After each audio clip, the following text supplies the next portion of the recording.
Hello guys, good morning. For today's video is magluto tayo ng breakfast. Itlog at hotdog lang ang kaya ni Inday.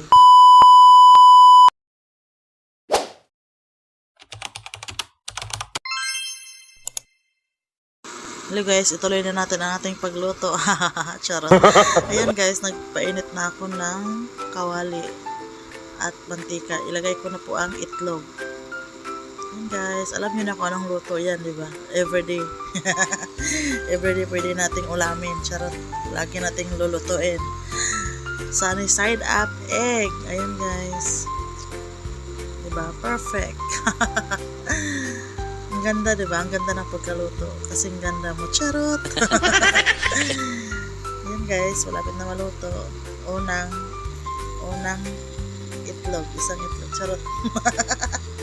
Ay nako, sorry naman guys sa aking boses at sa aking pagsalita. Magbisaya na lang kaya ako kasi laking Bisaya naman ako.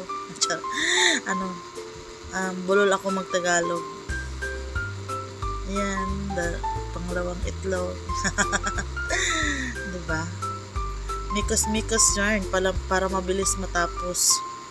Wow. Perfect combination ba ang ulam namin ngayon? Alam mo na yun, itlog tsaka hotdog, di ba? Yan guys. Gutom na si Inday kaya nagmamadali magluto. Alam mo yung late na ang breakfast namin. Tanghali na ako nakapagluto. Kasi nakatulog ako. Nakatulog ulit. Diba? Puyat si Inday ng dalawang gabi ba naman.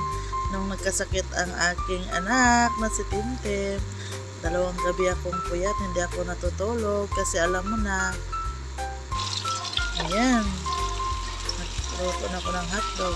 Alam mo na, pag si Timtim kasi ang nilalagnat, nagko-convulsion siya kaya hindi ko tinutulugan. Yan. Hotdog na niluto natin. Guys, ayan.